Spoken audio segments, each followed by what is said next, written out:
জাতীয় থেকে আন্তর্জাতিক প্রান্তিক জনপদ থেকে নগর চারপাশে ঠিক কি ঘটছে এই মুহূর্তে তা নিয়ে আয়োজন এখন চারদিকে। সঙ্গে আছি আমি সিফাত শাহরিয়ার।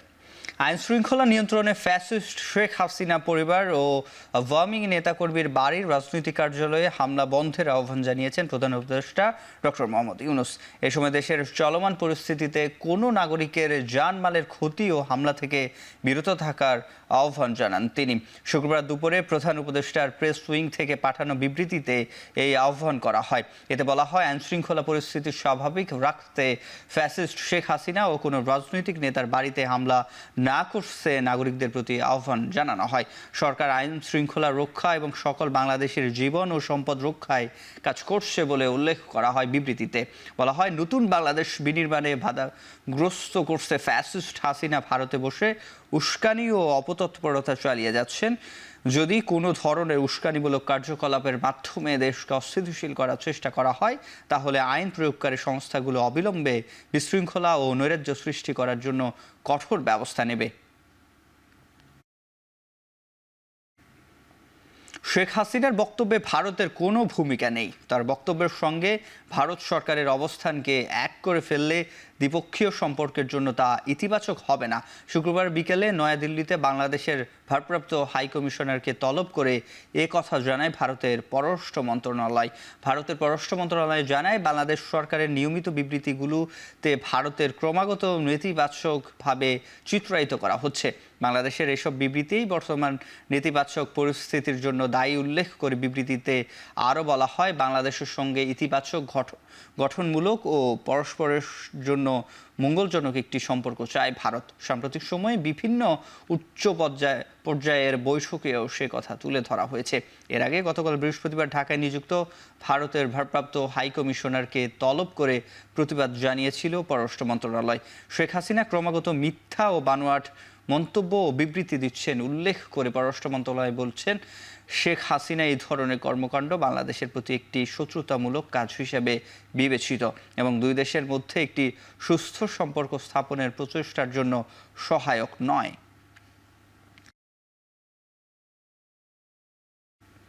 অন্তর্বর্তী সরকারের প্রধান উপদেষ্টা অধ্যাপক মোহাম্মদ ইউনূস বলেছেন, চলতি বছরের শেষ দিকে হতে পারে জাতীয় নির্বাচন। সম্প্রতি জাপানের এনএইচকে সম্প্রচার মাধ্যমে দেওয়া এক বিশেষ সাক্ষাৎকারে এ কথা বলেন তিনি। কিভাবে দেশ পুনর্গঠনের পরিকল্পনা করছেন সে কথাও সাক্ষাৎকারে জানান তিনি। প্রধান উপদেষ্টা আরও বলেন, গণ অভ্যুত্থান পরবর্তী সময়ে সমাজ, অর্থনীতি, রাজনৈতিক ও বিচার ব্যবস্থা পুরোপুরি বিধ্বস্ত অবস্থায় অন্তর্বর্তী সরকার। এনএইচকে এর প্রতিবেদনে আরও বলা হয়, বাংলাদেশ যাতে স্বনির্ভর এবং শক্তিশালী হয় সেটি নিশ্চিত করতে চান শান্তিতে নোবেলজয়ী Mohammad Yunus. When the election is held, the new government that will be elected to the election will have a very safe and sound basis to work with. রাজনৈতিক দল হিসেবে আওয়ামী লীগকে নিষিদ্ধ করার ব্যাপারে বর্তমান সরকার শিগগিরই পদক্ষেপ নেবে বলে জানিয়েছেন স্থানীয় সরকার, পল্লী উন্নয়ন ও সমবায় উপদেষ্টা আসিফ মাহমুদ। শুক্রবার বার্তা সংস্থা বাসসকে এক সাক্ষাৎকারে তিনি একথা বলেন। আওয়ামী লীগ নিষিদ্ধ করার ব্যাপারে রাজনৈতিক দলগুলোর মধ্যেও এক ধরনের ঐক্যমত তৈরি হচ্ছে বলে মন্তব্য করেন তিনি। বলেন, দেশের মানুষ তৎকালীন ক্ষমতাসীন ওই দলের অগণতান্ত্রিক এবং একগুঁয়েমি মনোভাব ও কার্যকলাপ মেনে নিতে পারেনি বলে 5 আগস্টের আগে ও পরে তাদের মধ্যে দলটি নিষিদ্ধ করার বিষয়ে ঐক্যমত প্রতিষ্ঠিত হয়। রাজনৈতিক দলগুলোর মধ্যে এমন ঐক্যমত তৈরি হলে সরকারের জন্য যে কোনো সিদ্ধান্ত বাস্তবায়ন সহজ হবে বলে জানান তিনি।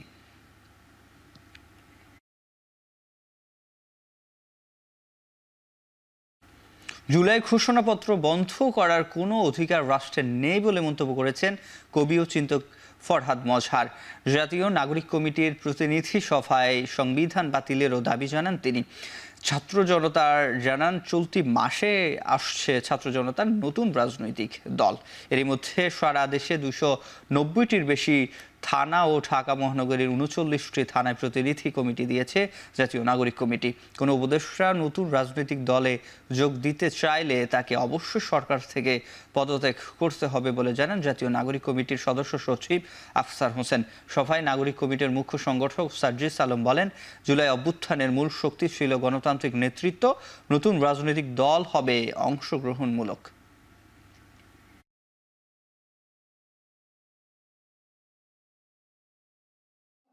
এটা মতাদর্শ নয়, এটা একই সঙ্গে একটা রাষ্ট্র ব্যবস্থা এবং একই সঙ্গে এটা একটা ফ্যাসিস্ট শক্তি।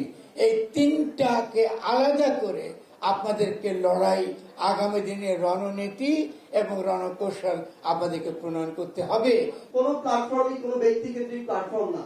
আমরা আমাদের জায়গা থেকে মনে করি যে বাংলাদেশের যে মানুষ, তরুণ প্রজন্ম, তারা তাদের জায়গায় এই পরিবারতন্ত্র এবং ব্যক্তিকেন্দ্রিক যে রাজনীতি এটার উপরে বিরক্ত, এবং আমরা আমাদের জায়গা থেকে তরুণ প্রজন্ম এটা আর চাই না। ইসলামের নামে হোক, হিন্দুত্ববাদের নামে হোক, যে কোনো ধরনের উগ্রতাকে আমরা পরিহার করতে চাই, তার বিরুদ্ধে আমরা আমাদের শক্ত অবস্থান আমরা নিতে চাই। 5 আগস্টের পর রাজনীতির মাঠে আওয়ামী লীগ অপ্রাসঙ্গিক বলে মন্তব্য করেছেন বৈষম্য বিরোধী ছাত্র আন্দোলনের আহ্বায়ক হাসরাত আব্দুল্লাহ। আর বলেন, বিএনপি জামায়াতের সাথে মতপার্থক্য থাকলেও আগামীর বাংলাদেশ সব ফ্যাসিবাদ বিরোধীদের। আমলারা যদি সতর্ক না হয় তাহলে তাদেরও হাসিনার মতো অবস্থা হবে বলে মন্তব্য করেন তিনি। সন্ধ্যায় ফেসবুক লাইভে এসে এসব বলেন হাসনাত আব্দুল্লাহ। আওয়ামী লীগ বর্তমানে অপ্রাসঙ্গিক যতদিন না পর্যন্ত সে তার ভুল স্বীকার করবে, অপরাধ স্বীকার করবে এবং এই বিচার ব্যবস্থার মধ্য দিয়ে যাবে। আওয়ামী লীগকে যতভাবেই বলা হোক না কেন, সেটা বাংলাদেশে কোনোভাবেই প্রাসঙ্গিক হবে না। আওয়ামী লীগকে বিচারের সম্মুখীন অবশ্যই বিচারের সম্মুখীন হতে হবে। জনগণ থেকে বেশি শক্তিশালী হয়ে কেউ উঠতে পারবে না। জনগণ, জনরোষ থেকে কেউ বাঁচতে পারবে না। সুতরাং এই যে আপনারা আমলা রয়েছেন, আপনারা যদি মনে করে থাকেন আপনাদের যারা এই যে ফেসিবাদী হাসিনা আবার আপনাদেরকে রিহেবিলিটেট করবে, এটা ইম্পসিবল। বরং আপনারা জনগণ যেটা চাচ্ছে, যেভাবে জনগণ ফেসিলিটেট হতে যাচ্ছে, পরবর্তী বাংলাদেশ বিনির্মাণে আপনারা সহযোগী ভূমিকা পালন করুন। আপনারা যদি মনে করে থাকেন যে সচিবালয়ে বসে আপনারা হচ্ছেন ধানমন্ডি 32-এর সাথে এবং ভারতের সাথে আপনাদের সুসম্পর্ক বিদ্যমান থাকবে, তাহলে আপনার আওয়ামী লীগকে যেভাবে বাংলাদেশ থেকে অপ্রাসঙ্গিক করে দেওয়া হয়েছে, ঠিক একইভাবে আপনাদেরকে অপ্রাসঙ্গিক করে দেওয়া হবে। দেশের চলমান পরিস্থিতি নিয়ে বিএনপির ভারপ্রাপ্ত চেয়ারম্যান তারেক রহমানের নেতৃত্বে দলটির স্থায়ী কমিটির বৈঠক অনুষ্ঠিত হয়েছে। প্রায় 1.5 ঘন্টা চলে এই বৈঠক। গুলশানে দলটির চেয়ারপারসনের কার্যালয়ে বেলা 11:30টায় শুরু হওয়া বৈঠক শেষ হয় দুপুর 1টায়। জানা যায়, এই বৈঠকে দেশের সমসাময়িক রাজনৈতিক ও আইন শৃঙ্খলা সার্বিক পরিস্থিতি নিয়ে আলোচনা হয়েছে। যদিও বৈঠকের বিষয়ে আনুষ্ঠানিক কোনো কিছু জানানো হয়নি। লন্ডন থেকে ভার্চুয়ালি যুক্ত ছিলেন বিএনপির ভারপ্রাপ্ত চেয়ারম্যান তারেক রহমান। মহাসচিব মির্জা ফখরুল ইসলাম আলমগীর, আমির খসরু মাহমুদ চৌধুরী, মির্জা আব্বাস সহ বিদেশে অবস্থান করা স্থায়ী কমিটির অন্য সদস্যরা। আর গুলশান কার্যালয়ে বৈঠকে অংশ নেন ডক্টর খন্দকার মোশাররফ হোসেন, ব্যারিস্টার জমির উদ্দিন সরকার, গয়েশ্বরচন্দ্র রায়, ডক্টর মঈন খান, নজরুল ইসলাম খান, সালাহ উদ্দিন আহমেদ, বেগম সেলিমা রহমান ও হাফিজ উদ্দিন আহমেদ।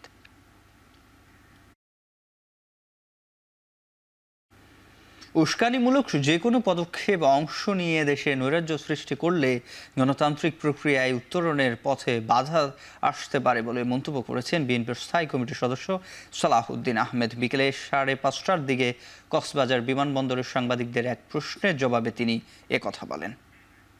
আপনারা ধৈর্য ধরুন, শান্তি শৃঙ্খলা বজায় রাখুন এবং উস্কানিমূলক যে কোনো পদক্ষেপে আপনারা অংশগ্রহণ করবেন না।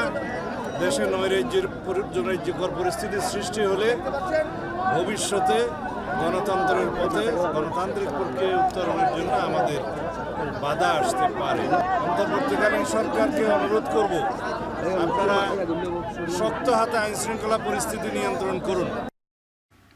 আগামী নির্বাচন না হওয়া পর্যন্ত অনেক বাধা বিপত্তি আসতে পারে জানিয়ে সে বিষয়ে নেতাকর্মীদের সাবধান থাকার আহ্বান জানিয়েছেন বিএনপির আন্তর্জাতিক বিষয় কমিটির সদস্য ইঞ্জিনিয়ার ইশরাক হোসেন। শুক্রবার বিকেলে রাজধানীর পল্টনে তারেক রহমান উপস্থাপিত 31 দফা সংস্কার কর্মসূচি ও জনসম্পৃক্ততায় ঢাকা মহানগর দক্ষিণের পল্টন থানার কর্মশালায় তিনি এই আহ্বান জানান। একটি পক্ষ বিএনপির বিরুদ্ধে অপপ্রচারে লিপ্ত হচ্ছে মন্তব্য করে বলেন, আগামী দিনের ষড়যন্ত্র মোকাবিলায় সজাগ থাকতে হবে।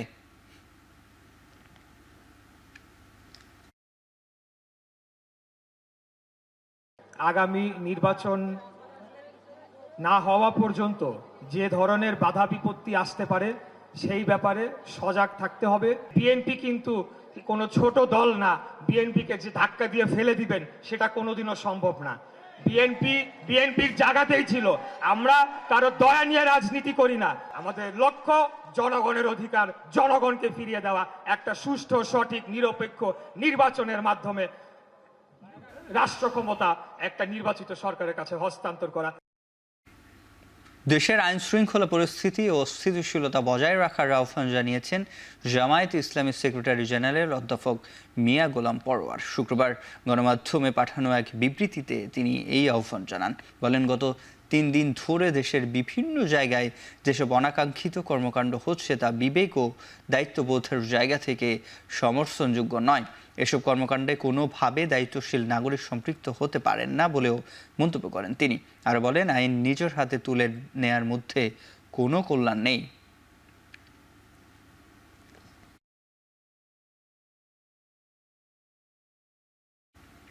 আওয়ামী লীগ পালালেও দেশকে অস্থিতিশীল করার চেষ্টা চালাচ্ছে বলে মন্তব্য করেন জামায়াতে ইসলামের আমির ডক্টর শফিকুর রহমান। সকালে নারায়ণগঞ্জ ওসমানী পৌর স্টেডিয়ামে মহানগর ও জেলা জামায়াতে ইসলামীর উদ্যোগে আয়োজিত জনসভায় এই মন্তব্য করেন তিনি। জামায়াতের আমির বলেন, স্বাধীনতার পক্ষের কথা বলে সকল রাষ্ট্রীয় প্রতিষ্ঠান ধ্বংস করেছে আওয়ামী লীগ। সবাই স্বাধীনতাকে মেনে নেয়ার পরেও স্বাধীনতার পক্ষ বিপক্ষ বলে জাতিকে ভাগ করা হয়েছে। আগামীর বাংলাদেশ সাম্প্রদায়িক সম্প্রীতির বাংলাদেশ হবে উল্লেখ করে তিনি বলেন, সরকার গঠন করতে পারলে শিক্ষা ব্যবস্থায় সংস্কার ও কৃষিখাত পুনর্গঠন করবে জামায়াত।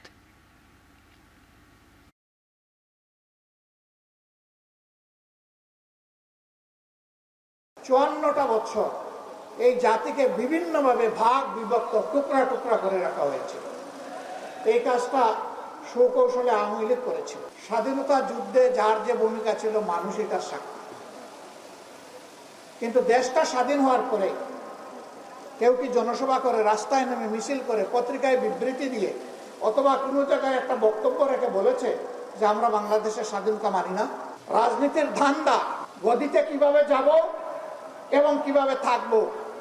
এখন গতিতে আছি, মেরে কুটে অবৈধভাবে কালো টাকা এবং পেশি শক্তির বিনিময়ে আগামীতে কিভাবে আবার ক্ষমতায় আসবো, রাজনীতির এইটা ধান্দায় পরিণত হয়েছে। জামাতে ইসলামী এই ধান্দাকে ঘৃণা করে এই সম্মান এবং ভালোবাসার ভিত্তিতে একটা দেশ আমরা গড়ে তুলতে চাই, যেই দেশে আদৌ কোনো বৈষম্য থাকবে না। যারা আবারও হত্যা ও জুলুমের রাজনীতি শুরু করবে, দেশের ছাত্র সমাজ তাদের প্রতিহত করবে বলে হুঁশিয়ারি দিয়েছেন ইসলামী ছাত্র শিবিরের নেতারা।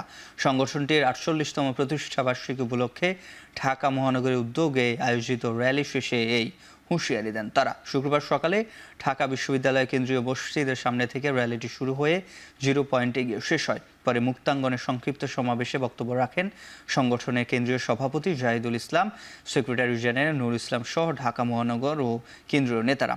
এ সময় বক্তারা বলেন, অমানবিক জুলুম নিপীড়ন করেও ছাত্র শিবিরের অগ্রযাত্রা রুখে দিতে পারেনি ফ্যাসিস্ট সরকার। পেশশক্তি দিয়ে শিবিরকে দমানো যাবে না বলেও মন্তব্য করেন তারা। সংগঠনটির শহীদদের কথা স্মরণ করে বক্তারা অপরাধীদের দ্রুত বিচারের দাবি জানান। একই সাথে 24-এর গণঅভ্যুত্থানে নির্বিচারে মানুষ হত্যাকারী স্বৈরাচার ও তাদের নিয়ন্ত্রিত শৃঙ্খলা বাহিনীকে দ্রুত বিচার সম্পন্নের দাবি জানান তারা। ইসলামী ছাত্র শিবির সকল বাধা প্রতিবন্ধকতা উপেক্ষা করে তার কার্যক্রম পরিচালনা করে গিয়েছে এই বাংলাদেশের প্রত্যেকটি প্রান্তে প্রান্তে। আপনাদের এই ফেসিবাদের নেত্রী আর ফিরবে না। যারাই উপযোগী মারবেন, যারাই নড়াচড়া করবেন, তারাই বিপদে পড়বেন। যারা আমার বিশৃঙ্খলা এবং হত্যার রাজনীতি শুরু করবে, বাংলাদেশের ছাত্র সমাজ তাদেরকে ঐক্যবদ্ধভাবে প্রতিহত করবে। অনেক রক্তে বন্যার উপর দিয়ে 5ই আগস্ট পরবর্তীতে আমাদের কাছে নতুন বাংলাদেশের এক সম্ভাবনা উন্মুক্ত হয়েছে। আমরা আজকের এই প্রোগ্রাম থেকে সকল ফ্যাসিবাদ বিরোধী শক্তিকে ঐক্যের আহ্বান জানাচ্ছি। বিপ্লবের নামে জনগণকে উস্কানি দেওয়া হচ্ছে বলে অভিযোগ করেছেন গণ অধিকার পরিষদের সভাপতি নুরুল হক নূর। তিনি বলেন, 5 আগস্টের পর অনেকে টাকার বিনিময়ে ভাঙচুর হওয়া অবকাঠামো রক্ষা করেছে। পল্টনে বেলা 12টায় শ্রমিক অধিকার পরিষদের জাতীয় কাউন্সিলে প্রধান অতিথির হিসেবে যোগ দিয়ে তিনি আরও বলেন, মব জাস্টিস চলতে থাকলে দেশের জন্য ভালো হবে না। একই সাথে অভ্যুত্থানের চেতনাকে পুঁজি করে অনেকেই চাঁদাবাজি করছে বলেও অভিযোগ করেন সাবেক এই ভিপি।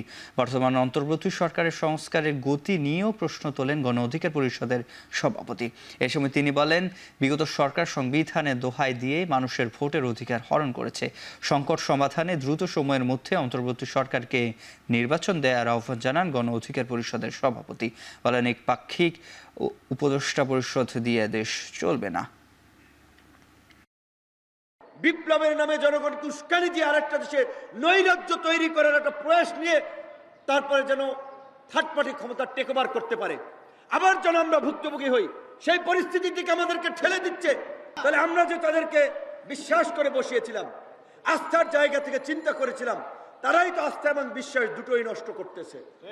কাজে সেজন্য আমরা মনে করি নির্বাচনের জন্য হয়তো কিছুটা সময় লাগতে পারে, কিন্তু দেশকে স্থিতিশীল করার জন্য, পরিস্থিতি নিয়ন্ত্রণে আনার জন্য উপদেষ্টা পরিষদ পুনর্গঠনের কোনো বিকল্প নাই।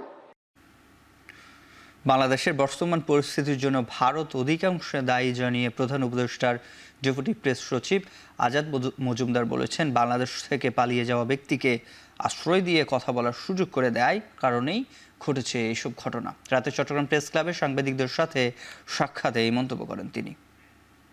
বাংলাদেশে এই পরিস্থিতিটা এই মুহূর্তে তৈরি হয়েছে, তার জন্য পার্সিয়ালি ভারতও দায়ী। কারণ ভারত আমাদের দেশ থেকে যিনি পালিয়ে গিয়েছেন ওনাকে আশ্রয় দিয়েছে, ওনাকে কথা বলার সুযোগ করে দিয়েছেন, যে কারণে উনি ভারতে বসে ঘৃণা ছড়ানোর সুযোগ পাচ্ছেন। বাংলাদেশের অন্তর্বর্তীকালীন সরকারের পক্ষ থেকে ভারত সরকারকে রিকোয়েস্ট করা হয়েছে ওনাকে যেন ফেরত পাঠানো হয়, কারণ ওনাকে ফেরত পাঠানোর জন্য বাংলাদেশের আদালত বলেছে, এবং সেই আদালতের যে গ্রেপ্তারি পরোয়ানা তার আলোকে বাংলাদেশের পররাষ্ট্র মন্ত্রণালয় ভারতের কাছে একটা নোট ভার্বাল দিয়েছে। আমরা এখনও ভারতের কাছ থেকে কোনো নোট ভার্বাল পাই নাই, তবে আমরা বিশ্বাস করি ভারত একটা আমাদের একটা সৎ প্রতিবেশী সুলভ আমাদের সাথে আচরণ করবে। দেশের সব রাজনৈতিক ছাত্র সংগঠনের প্রতিনিধির সমন্বয়ে জাতীয় ছাত্র কাউন্সিল গঠনের দাবি জানিয়েছেন ছাত্র অধিকার পরিষদের সভাপতি বিনিয়ামিন মোল্লা। আওয়ামী লীগ এবং জাতীয় পার্টি সহ এই ফ্যাসিবাদের দোসরদের রাজনৈতিক কর্মকাণ্ডকে নিষিদ্ধ করতে হবে। খুনি গণহত্যাকারীদেরকে গ্রেফতার করতে হবে, শাস্তির আওতায় নিয়ে আসতে হবে। ছাত্রদেরকে নিয়ে জাতীয় ছাত্র কাউন্সিল গঠন করতে হবে এবং জাতীয় পর্যায়ে রাজনৈতিক দলগুলোকে নিয়ে জাতীয় ঐক্যের সরকার গঠন করতে হবে। শহীদদের পরিবারের পুনর্বাসন করতে হবে। আগামী সোমবার প্রধান উপদেষ্টার সঙ্গে বৈঠকের আশ্বাসে যমুনা থেকে ফিরেছেন বাংলাদেশ সরকারি কর্মচারী পরিষদের প্রতিনিধি দল। তবে 15 ফেব্রুয়ারির মধ্যে দাবি পূরণে দৃশ্যমান অগ্রগতি না হলে কঠোর কর্মসূচির হুঁশিয়ারি তাদের। এর আগে আসছে বাজেটের আগেই বিভিন্ন দাবি দাওয়া পূরণে কেন্দ্রীয় শহীদ মিনারে মহাসমাবেশ করে বাংলাদেশ সরকারি কর্মচারী পরিষদ। তাতে যোগ দিয়ে জোনায়েদ সাকি বলেন, দেশ বিনির্মাণের সম্মুখে থাকেন খেটে খাওয়া মেহনতি মানুষ। তারা যদি রাষ্ট্রের কাছে ন্যায্য অধিকার না পায় তা অত্যন্ত দুঃখজনক। সমাবেশে উপস্থিত হয়ে নাগরিক ঐক্যের সভাপতি মাহমুদুর রহমান মান্না বলেন, দেশকে নতুনভাবে গড়ার সময়ে সকলকে পদক্ষেপ নিতে হবে সচেতন ও সতর্কভাবে। পরে স্মারকলিপি দিতে প্রধান উপদেষ্টার কার্যালয়ে অভিমুখে পদযাত্রা করলে তাদের বাধা দেয় পুলিশ। জল কামান দিয়ে পানি ছোঁয়া হয় তাদের দিকে। পরে একটি প্রতিনিধি দল যমুনায় যায়।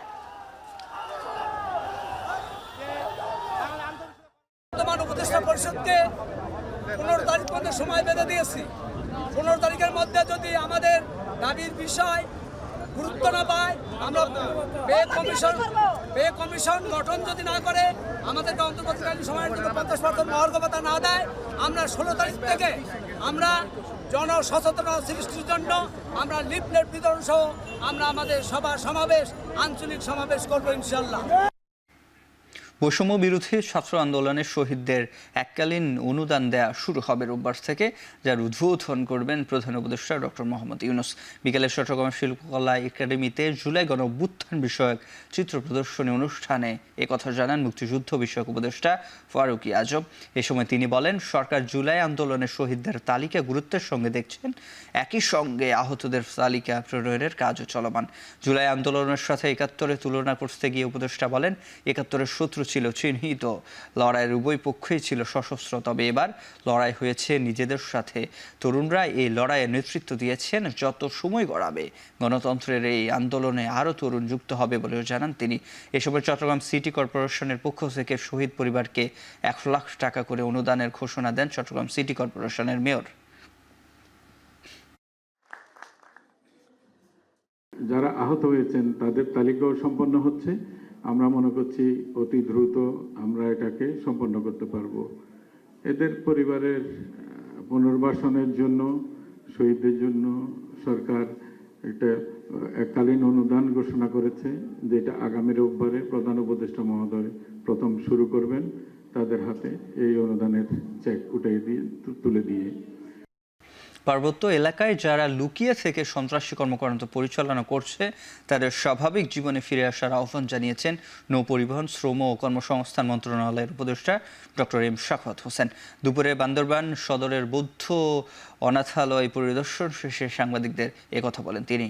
পাহাড়ি জনপদে সন্ত্রাসী কর্মকাণ্ড বন্ধে সবাইকে সজাগ থাকার আহ্বান জানান উপদেষ্টা। সবাই মিলে বসে এটার মূলে যেতে হবে যে কেন এরকম হলো, সেই মূল থেকে এটাকে একটা পরিসমাপ্তি করা, একটা আলোচনার মাধ্যমে এটাকে শান্তভাবে সমাধান করা প্রয়োজন। রাষ্ট্রবিরোধী ষড়যন্ত্রের অভিযোগে জিজ্ঞাসাবাদের জন্য আটকের ২০ ঘণ্টা পর ছাড়া পেয়েছেন অভিনেত্রী মেহের আফরোজ শাওন এবং সোহানা সাবা। গেল রাতে রাষ্ট্রবিরোধী ষড়যন্ত্রের অভিযোগে দুজনকে ডিবি কার্যালয়ে এনে জিজ্ঞাসাবাদ করা হয়। আজ বিকেলে তাদের নিজ নিজ পরিবারের জিম্মায় ছেড়ে দেওয়া হয়েছে। গতকাল সন্ধ্যা ৭টার দিকে অভিনেত্রী শাওনকে হেফাজতে নেয় ডিবি। অন্যদিকে রাত 12:30টার দিকে ধানমন্ডি এলাকা থেকে সোহানা সাবাকে আটক করে মিন্টো রোডের ডিবি কার্যালয়ে নেওয়া হয়। তারা দুজনেই গোয়েন্দা নজরদারিতে ছিলেন অনেকদিন ধরে।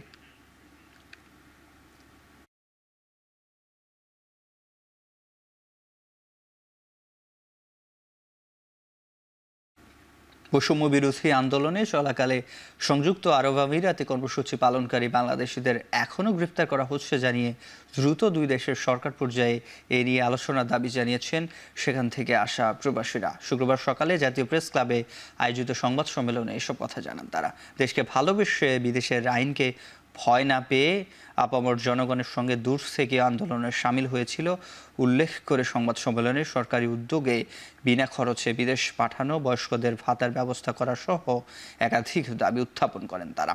প্রধান উপদেষ্টার সঙ্গে সাক্ষাতের আশা প্রকাশ করে প্রবাসীরা বলেন, অন্তর্বর্তী সরকারের উদ্যোগের কারণেই সহজে মুক্তি পেয়েছেন তারা। এখন 18 জন জেলে আছে, এদের মধ্যে 14 জনের কোর্ট হয়েছে এবং 4 জনের এখনো হয় নাই।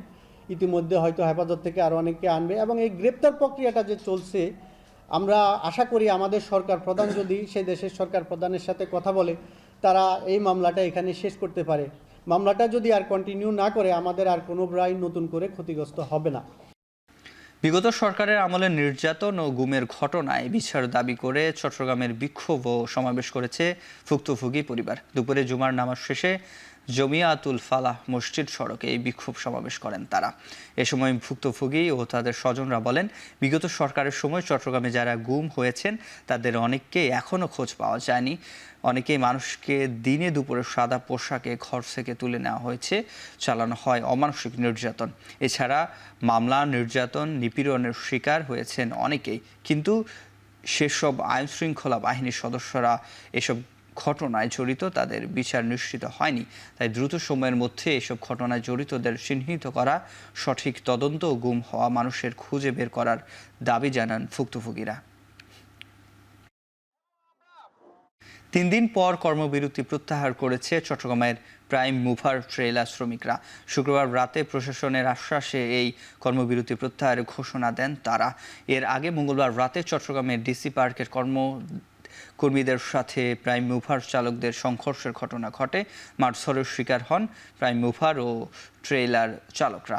প্রতিবাদে ওই দিন রাত থেকে কর্মবিরতির ঘোষণা দেন তারা। পরে শ্রমিক নেতাদের সাথে প্রশাসনের বৈঠকে ডিসি পার্কে প্রবেশের বিকল্প পথ ব্যবহারের প্রস্তাব দেওয়া হয়।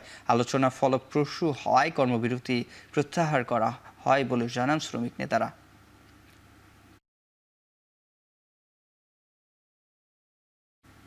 নিয়োগ চক্রে আবেদনকারীদের দিয়ে শূন্য পদ পূরণ না করায় বৈষম্যের শিকার ও সিস্টেম দুর্নীতির নিয়োগ বঞ্চিত প্রথম থেকে 12তম ব্যাচে উত্তীর্ণ নিবন্ধিতরা শিক্ষকদের ডেটাবেস পৃথক করা সহ সব জটিলতা নিরসন করে অতি দ্রুত নিয়োগের দাবি জানিয়েছেন নিয়োগ প্রত্যাশী শিক্ষক পরিষদের সদস্যরা। শুক্রবার বিকেলে ঢাকা বিশ্ববিদ্যালয়ের সাংবাদিক সমিতিতে এক সংবাদ সম্মেলনে এই দাবি তোলেন তারা। প্রধান উপদেষ্টার এপিএস এর যে প্রতিশ্রুতি দিয়েছেন তা দ্রুত বাস্তবায়ন না করা হলে পরবর্তী তীব্র আন্দোলনের ডাক দেন তারা। এছাড়া বিগত ফ্যাসিস্ট সরকারের আমলে চরম দুর্নীতি ও স্বজনপ্রীতির কারণে প্রথম থেকে 12তম বৈধ সনদধারীরা চরমভাবে বৈষম্যের শিকার হয়েছেন বলে অভিযোগ তাদের।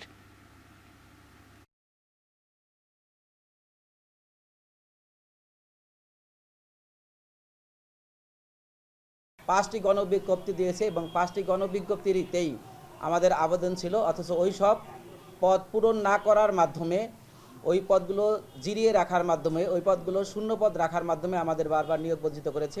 97,000 শূন্য পদ ছিল, সেখানে মাত্র 19,000 শিক্ষক নিয়োগ কার্যক্রম চলমান রেখেছে। মহান জাতীয় সংসদে মিথ্যাচার করেছে। ওটিটি প্ল্যাটফর্মে অশ্লীলতা ছড়িয়ে দেওয়ার মাধ্যমে যুব সমাজের নৈতিক অবক্ষয় হচ্ছে বলে মন্তব্য করেছেন ছাত্র শিবিরের কেন্দ্রীয় সেক্রেটারি নুরুল ইসলাম। শুক্রবার মগবাজারে কবি মতিউর রহমান মল্লিকের রচনাবলীর মোড়ক উন্মোচন ও সাংস্কৃতিক সন্ধ্যা অনুষ্ঠানে তিনি বলেন, সর্বগ্রাসী অপসংস্কৃতি যুব সমাজকে ধ্বংস করে দিচ্ছে। যুবকদের মধ্যে অশ্লীলতা আজ শুধু মৌখিক বিষয় নয়, অনুশীলনের পরিণত হয়েছে। এ সময় ইসলামী সংস্কৃতি প্রসারের মধ্য দিয়ে অপসংস্কৃতি বিদায় নিবে বলে আশা ব্যক্ত করেন জামায়াত ইসলামীর সেক্রেটারি জেনারেল মিয়া গোলাম পরওয়ার। পরে কবি মতিউর রহমান মল্লিক রচনাবলীর মোড়ক উন্মোচন করেন জামায়াত ইসলামের আমির ডাক্তার শফিকুর রহমান। জাহেলিয়াত রক্তপাতের মতো যখন সর্বগ্রাসী অপসংস্কৃতি আমাদের মন মস্তিষ্ককে ধ্বংস করে দিচ্ছে, ওটিটি প্ল্যাটফর্মের মধ্য দিয়ে অশ্লীলতা বেহায়াপনা এখন মানুষের হাতে হাতে চলে গিয়েছে। যুব সমাজের মধ্যে এখন অশ্লীলতা শুধুমাত্র মৌখিক কোনো বিষয় নয়, এগুলো তাদের প্র্যাকটিসিং বিষয় হয়ে গিয়েছে। এমন কঠিন দিনগুলোতে আমাদের পথ চলা অনেক বেশি চ্যালেঞ্জিং। মল্লিককে হারিয়ে যেতে না দিয়ে তার কথা, তার লেখা, তার গানকে ধরে রেখে যুগ যুগান্তর ধরে প্রজন্মের পর প্রজন্ম যে তাকে যে জানতে পারবে, এই অসাধারণ কর্মযজ্ঞ তারা আরও চালিয়ে যাবেন। নারায়ণগঞ্জে বাসের ধাক্কায় উল্টো পথে আসা ব্যাটারি চালিত অটোরিকশায় থাকা মা ও শিশু সন্তান সহ 3 জন নিহত হয়েছেন। বিকেলে 5:30টার দিকে ঢাকা চট্টগ্রাম মহাসড়কের সোনারগাঁওয়ে এই দুর্ঘটনা ঘটে। স্থানীয়রা জানায়, মহাসড়কের ঢাকাগামী লেনে একটি দ্রুতগতির বাসের সঙ্গে উল্টো পথে আসা ব্যাটারি চালিত অটোরিকশার সংঘর্ষ হয়। এতে ঘটনাস্থলে অটোরিকশায় থাকা নারী ও তার 5 বছরের ছেলে এবং অটো চালক নিহত হন। নিহতরা হলেন গাইবান্ধার সুন্দরগঞ্জের আশরাফুল আলমের স্ত্রী কাকুলি ও ছেলে রাফি। আর নিহত অটোরিকশা চালকের বাড়ি রংপুরের পীরগঞ্জে। দুর্ঘটনার পর পুলিশ বাসটি জব্দ করেছে, তবে পালিয়ে গেছে এর চালক।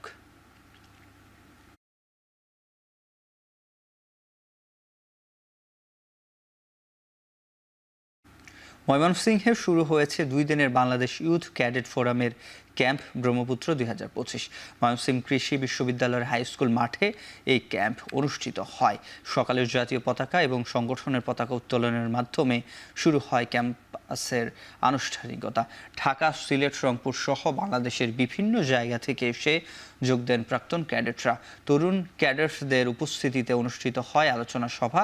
এতে প্রধান অতিথি হিসেবে উপস্থিত ছিলেন বাংলাদেশ কৃষি বিশ্ববিদ্যালয়ের উপাচার্য ডক্টর এ.কে.এম. ফজলুল হক ভূঁইয়া। 2 দিন ব্যাপী চলা ক্যাম্পে থাকছে লিডারশিপ ট্রেনিং, ক্যাম্প ফায়ার ও সাংস্কৃতিক সন্ধ্যা, সমাপনী ও পুরস্কার বিতরণী অনুষ্ঠান।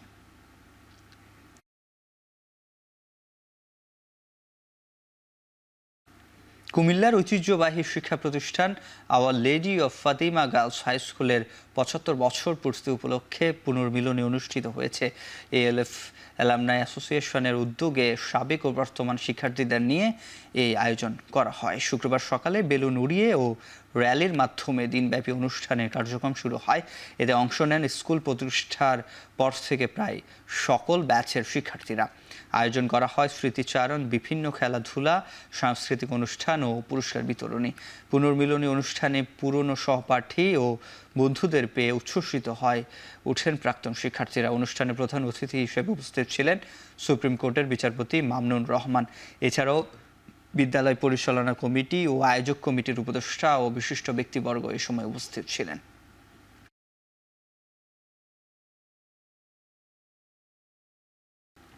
এবার আন্তর্জাতিক প্রসঙ্গ। উমরা পালনের জন্য সৌদি আরবে ভ্রমণকারীদের মেনিনজাইটিসের টিকা নেয়ার বাধ্যবাধকতা প্রত্যাহার করেছে দেশটির general authority of civil aviation বা জিএসসিএ। 6 ফেব্রুয়ারি এক নতুন বিজ্ঞপ্তিতে এই নির্দেশনা জারি করা হয়। সৌদি আরবে হজ করতে গেলে স্বাস্থ্য পরীক্ষার পাশাপাশি মেনিনজাইটিস ও ইনফ্লুয়েঞ্জার টিকা নেওয়া বাধ্যবাধকতা ছিল। এ কারণে বাংলাদেশি হজযাত্রীদের এই টিকা বিনামূল্যে সরবরাহ করে আসছে দেশটির স্বাস্থ্য মন্ত্রণালয়। চলতি বছর উমরা বা ভিজিট ভিসায়ও এই টিকা বাধ্যবাধকতার বিজ্ঞপ্তি জারি করে সৌদি সরকার। 10 ফেব্রুয়ারি থেকে এই নিয়ম কার্যকর হওয়ার কথা ছিল।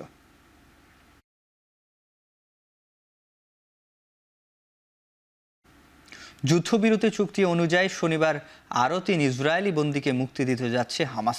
বিষয়টি নিশ্চিত করে খবর প্রকাশ করেছে মার্কিন সংবাদ মাধ্যম CNN।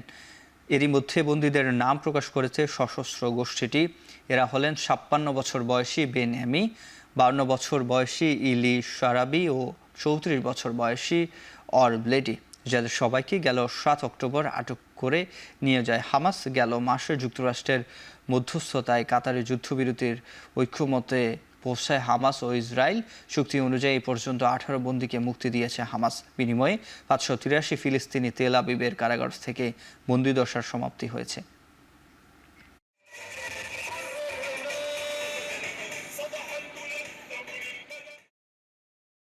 শেষ করছি এখন চারদিক। এখন টেলিভিশন ওয়েবসাইটে দেখতে ভিজিট করুন www.এখন.tv। ফেসবুকে দেখতে ভিজিট করুন facebook.com/tv.এখন। ইউটিউবে দেখতে ভিজিট করুন youtube.com/c/echontv।